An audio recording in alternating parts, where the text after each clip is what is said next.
St. Louis, the Phillies entered this season with plenty of talent. That wasn't the question. The question was this: was that talent ready to compete for a playoff spot? In 2017, the Phillies won just 66 games and finished 31 games behind the Nationals, in last place in the NL East. They were 21 games out of the second wildcard spot. Only one NL team, in fact, lost more games than the Phillies. Phillies move up in SN's latest power rankings. Each season starts with a clean slate, of course.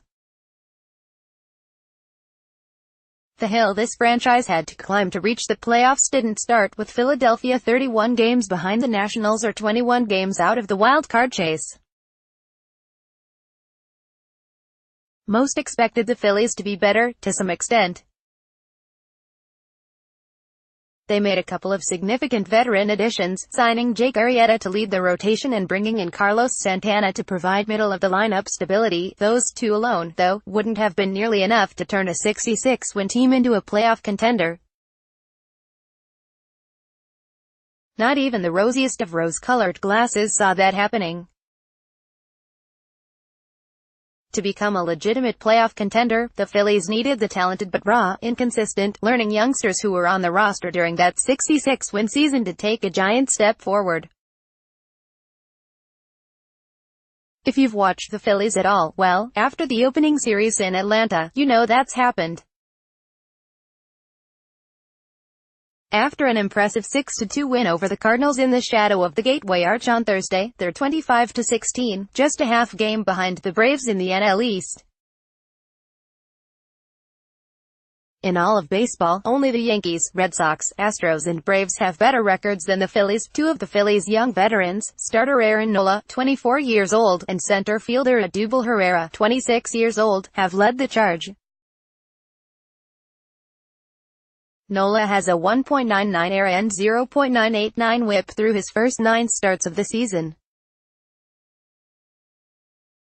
Herrera had 2 more hits Thursday at Busch Stadium, and his NL leading batting average is up to .361, 28 points ahead of second place.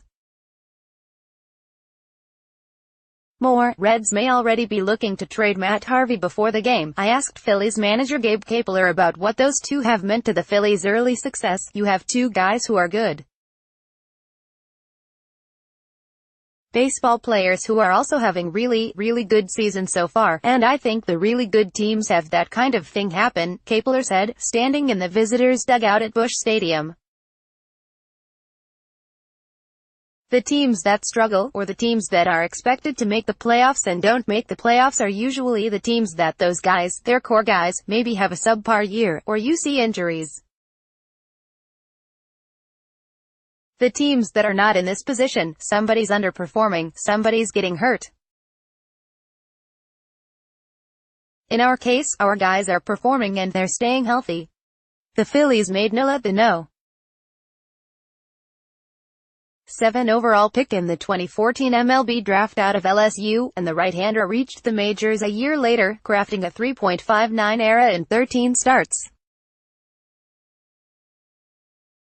He's had his ups and downs the past 2 seasons, dealing with injuries, only 47 starts in 2016-17, and inconsistencies. For example, he had a 2.31 ERA in May 2016 and a 10.42 ERA in June 2016, but with that experience under his belt, he's been outstanding in 2018. In those 9 starts, he's allowed more than 2 runs just once.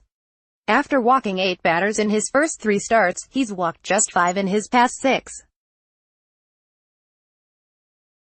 In his 3 May starts, Nola has 23 strikeouts and a 0.89 ERA in 20 1/3 innings. In each of his first 2 MLB seasons, Herrera produced an RWAR of at least 4.0, and he made his first All-Star team in 2016.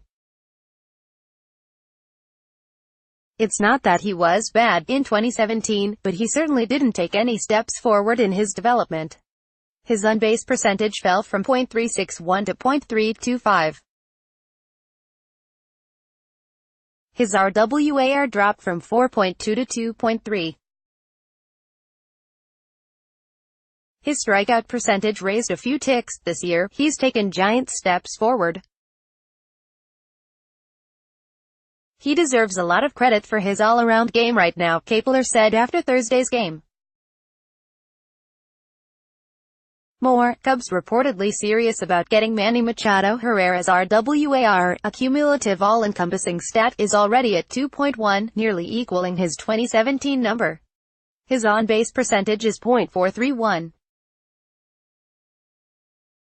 His OPS is .989, well above his career mark of .774. His strikeout rate is down from 22.4% to 14.4%. His walk rate is up from 5.5% to 10.2%. His WRC is 172, up from 100 last year. And he's doing this all with his typical zest for the game. He's fun to watch, Kepler said. He continues to square the baseball up. He continues to get on base via the walk, and seems more comfortable with that than he was last year. Good all-around baseball player, exceptional offensive player right now. Those two aren't the only ones producing, of course. Kepler looks up and down the big league roster and sees lots of reasons to be excited. It made for one long pre-game answer. I think most notably, and directly, just a talented group. That's the most important thing, right? Kepler said. We have hitters who can work deep counts and grind the opposition down so much so that they're going to make a mistake, and we outslug at the end of the at-bat. It's one thing to be able to grind a pitcher down, and he makes a mistake and you get a single, right? We have guys who can do damage at the end of it. Slug, he continued, and we are looking like we have starting pitching that can take us deep into games. The emergence of Nick Pivetta is becoming more and more real. Vince Velasquez as well.